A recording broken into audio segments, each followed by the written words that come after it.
Check Podcasts.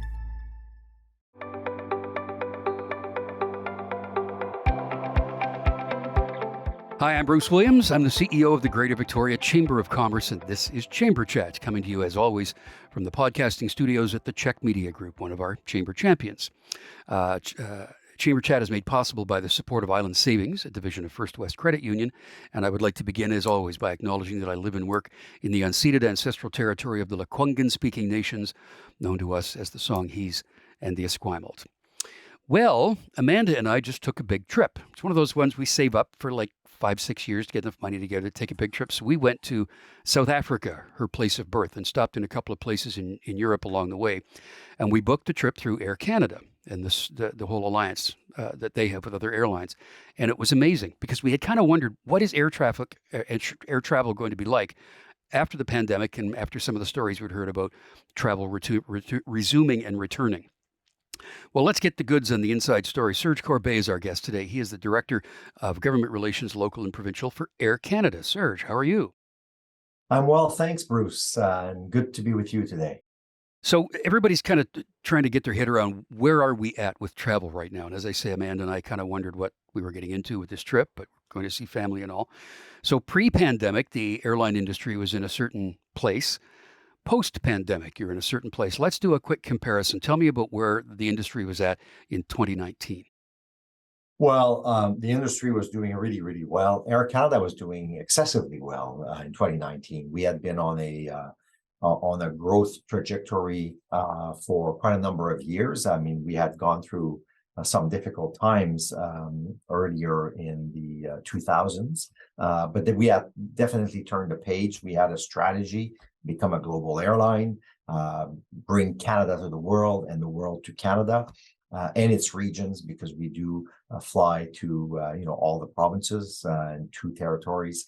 So things were very good. And then we got the shock to the system, like all of us. I know, Bruce, your members were deeply impacted too by the pandemic.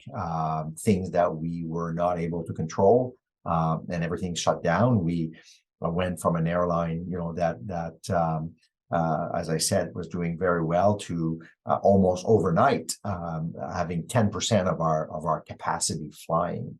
And ever since, we've turned the page, and we're rebuilding. We've rebuilt. We're not done yet. We're not back to the 100% that we were in 2019, but we're working very hard to get to that point. Yeah, as I mentioned, we booked and paid for our trip through Air Canada. The Star Alliance is where the other airlines come into play, right? Because Air Canada is a part of that. Yes, so it's our global alliance, us and the airlines, and it allows a lot of different possibilities when you're traveling, a seamless travel through some of the Star Alliance partners. So if you live in Victoria, in the Victoria region, you went to South Africa, either with us or typically with one stop with Air Canada solely. So you live in Victoria with one stop. Most days you can probably reach the 180 destinations we fly to. So I do want to talk about some of the challenges of the restart. We're not going to dwell on that because there's a lot of good things to talk about. But there's been a little bit of kind of an uneven or a little bit of a bumpy start, if you will, to the restart, which we all heard about in the news and all that sort of thing. A lot of reasons for that. So I want to break it down a little bit. We heard a lot as travel was resuming about issues with ground crews, baggage handlers. Tell me about that. Yeah, we did not. That was not an issue for us. I mean, so last summer, for example, because last summer was really not even the first summer, because we'll remember there were still some pandemic-related travel restrictions in place. It was just in October of last year, not even a year ago, that the last of the travel restrictions, your proof of vaccination that you had to show before you boarded the plane, depending on where you were going. We tend to think that was such a long time ago because, we're happy everything is kind of back to semi-normal. But it was not just like this past October. So as we headed into last summer, first of all, we noticed that people wanted to travel. So a lot of people were traveling. We were rebuilding. We had restarted quite a number of our routes, and we had rehired a lot of people. At Air Canada, at one point, we had to let go or furlough up to 20,000 of our colleagues. Very difficult, heartbreaking decision. We had by last summer rehired or refilled positions to what were our numbers previous to the pandemic. We had a lot of new employees. But it was a mix of different things from what we call the ecosystem. For your flight from Victoria to South Africa to go seamlessly, you have to have, obviously the airline put the bags in, air traffic control has to work really well, the customs clearance, the security clearance, all of that. When there's slight delays at each of those, with each of those stakeholders, it becomes sometimes a bigger delay than everybody would want to. So there was a bit of that last summer at play, and we're entering this summer with, I think, a high confidence level that we're fully equipped, and the experience of the employees at all of those different partners is there to make sure that we can operate bearing any uncontrollable circumstances, weather, etc. But I think people can book with confidence. I've heard it said, and I can't remember if it was in a conversation with you or someone else, but before the pandemic, there was a surplus of pilots. Now there seems to be a shortage of pilots. Is that what's going on? Well, pilots is a different issue. So for 2 years, basically, a lot of the flight schools were not operating, or a lot of pilots that had their license could not get their commercial hours, enough hours to get hired by the commercial airlines. So the pipeline had dried up a little bit. And so now that the pandemic is over, there's a lot more competition as well. There's new entrants into the market, new airlines that are in Canada. There's 2 or 3 new airlines in Canada. They're hiring pilots. We're hiring pilots. Our regional partners at Jazz Aviation are hiring pilots. It's a good time to be a pilot, but there's a process before you get into the cockpit of a commercial airline. So there is a bit of a lag there from the pandemic stoppage to getting back to normal, and then also the demand on pilots that exists today. So that will level off, but there are still a few constraints here and there. On top of that, new rules on flight duty time came into place, which required airlines to have more pilots for basically the same amount of flying. And that also, and it's a reality, and we're facing it, but that's also coming out of the pandemic. We started to see the impact of that.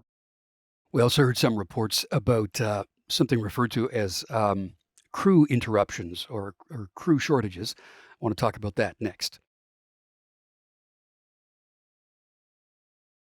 Our guest on Chamber Chats today is Serge Corbeil. He is the Director of Government Relations, Local and Provincial for Air Canada. We're talking about flights.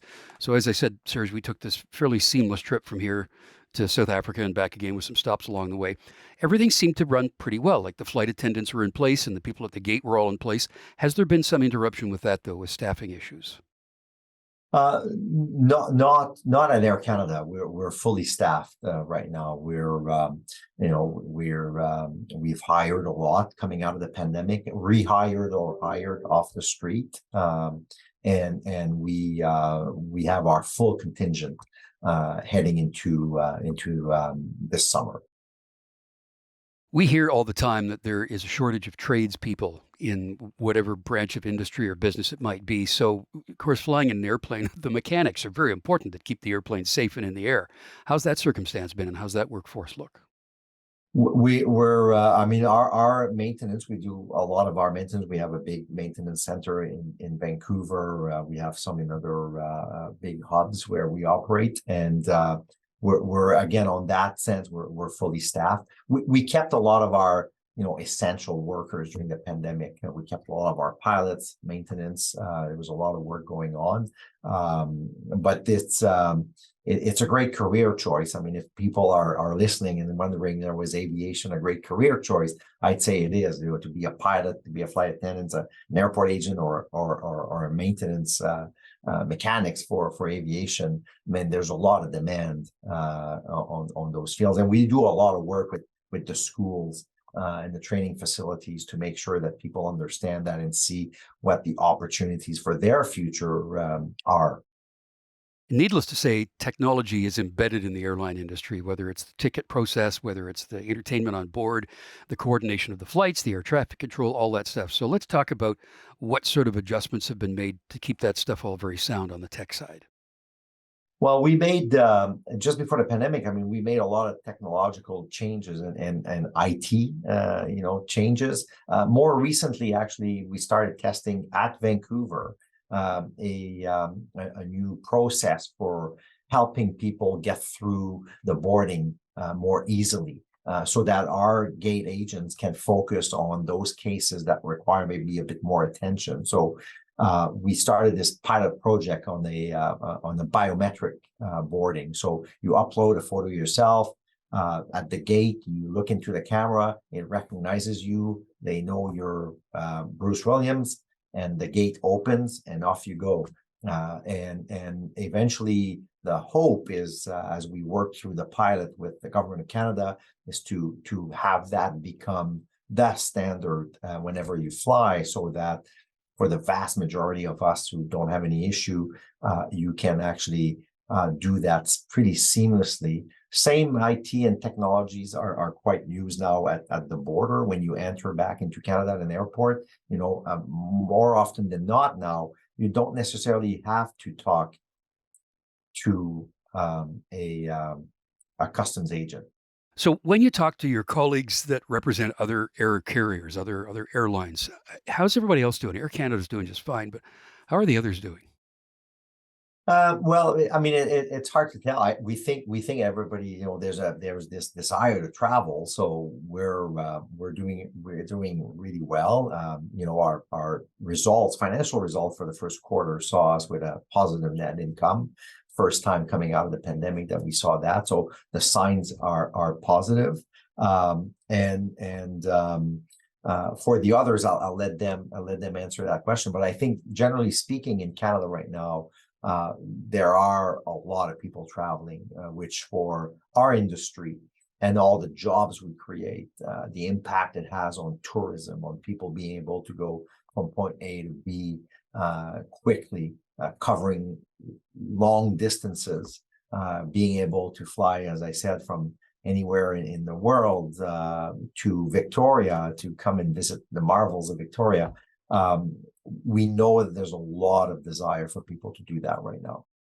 Yeah, I mean, you have some new routes that have been announced. For example, Vancouver to Singapore is going to be coming next year, and that'll be a new one. What are the prospects right now of more connectivity through Victoria with Air Canada? Well, I mean, we're still in the rebuild, so we're not quite back to where we were in 2019 in terms of capacity. What we mean by capacity is the number of flights, the overall number of seats. But we've tried to protect. We continued flying to Victoria throughout the pandemic, and we've tried to kind of bring back the connectivity to Toronto. So, this summer, twice a day to Toronto, 3 times a week to Montreal, and up to 8 times a day to Vancouver. What that allows is to make sure that with these 3 airports, which are our hubs, so we have a hub and spoke model in Air Canada, is to allow you to basically, as I said earlier, reach all of our destinations with that one stop in Vancouver. And then another stop, obviously, in Toronto and in Vancouver. But if you're doing Victoria, Montreal, or Victoria, Toronto, with one stop, you reach all the destinations we have out of those eastern hubs. So a tremendous benefit to the community there. Sort of anecdotally, I've heard a lot of people say that they don't seem to be traveling for as much for business anymore. And that has to be a part of the strat planning that happens at Air Canada and other airlines too. So has the idea of this that you and I are doing right now, whether it's Zoom or a Microsoft Teams meeting, is that going to change the nature and the volume of business travel? It might. It has. As we exited the pandemic, we saw the results of that. We're seeing business travelers come back into our planes, and we're seeing a phenomenon, and you've probably heard the term, the bleisure traveler. Hmm. People who go on business to a conference, and then they bring the family, or they stay a few more days. So that is being seen, and we see that reflected in bookings. And then the persons who are those frequent flyers that travel for business, we're seeing them also come back into aircraft. Maybe not the same frequency they used to, but most people will tell us that the importance of that in-person meeting still is highly valued in the business community. It was always a sort of a way of thinking that people thought that it was business travel that subsidized leisure travel. In other words, that the flights for leisure purposes were somewhat less expensive than business. Is that true? Is that a thing? It's not really how it works. When we looked at, for example, you mentioned we announced a flight to Singapore. We just announced that today on June 14th. And then we announced 2-3 weeks ago that it's starting in October. We're going to do a flight from Vancouver to Dubai directly. So when we look at that, this big plane that has a business class section, a premium economy section, an economy section. Obviously, all the price points are different for the seats. The whole of that aircraft has to work. So there has to be enough passengers to buy those business class tickets or premium economy tickets and economy tickets for a flight like that to economically make sense, so we can actually connect the region BC to Dubai and then beyond the world. They're very expensive assets to deploy an aircraft. But one does not necessarily subsidize the other. One makes sure that the whole of that route will work. And then you add to that the possibility of cargo in the belly of the aircraft, which kind of makes the whole revenue of that route work in the long term. Yeah. Something that, again, with the trip that Amanda and I took, the cost of flying has become a bit of a factor. I want to talk about that next. Our guest on Chamber Chats today is Serge Corbeil. He is the Director of Government Relations, local and provincial for Air Canada. So when I looked at the ticket, Serge, when we bought the airline tickets, I realized that the airfare, compared to the total amount, the airfare isn't the largest amount you're paying. You're paying more than the airfare in taxes and fees. And tell me about that. Yeah, I mean, Canada is quite different than our neighbors to the south. We do have a model that is called a user pay model. So every services you go through at an airport, whether it's the airport itself, the security screening, the navigational air service, the passengers pay for that. So we have very nice airports in this country, but passengers pay for that. So the airport's improvements fee or passenger facility fee. So our cost structure in Canada is significantly higher than in the United States. Something we're trying to change, that we're trying to impart upon governments and decision makers, that an airport is more than a place where you go to board a plane. It's not a luxury item. It's really an economic enabler. It helps businesses happen. It helps tourists reach Victoria, and that has a broader economic impact in the region. And we believe that government should recognize that and see an airport for the important economic role it plays. Yeah. So just the taxes and fees on our flight. So the airfare amount was one amount. Take that amount and add another $200, and that was what ended up being the total on our tickets. Yeah. But Yeah. we'll take that up at another time. Tell me this: we are seeing unprecedented amounts of wildfire outbreaks happening all across Canada, which Yeah. is in the air, which impacts our breathing, which impacts. How does that impact flight? Well, it does impact depending on the visibility. So we've seen instances where a forest fire will create a lot of smoke, haze, and sometimes the visibility becomes such that some of the landing minimums are not there. So there'll be an impact there. Or at some airports that will be used for the very essential aircraft movement to fight those forest fires takes precedence. So it might have an impact from time to time on that.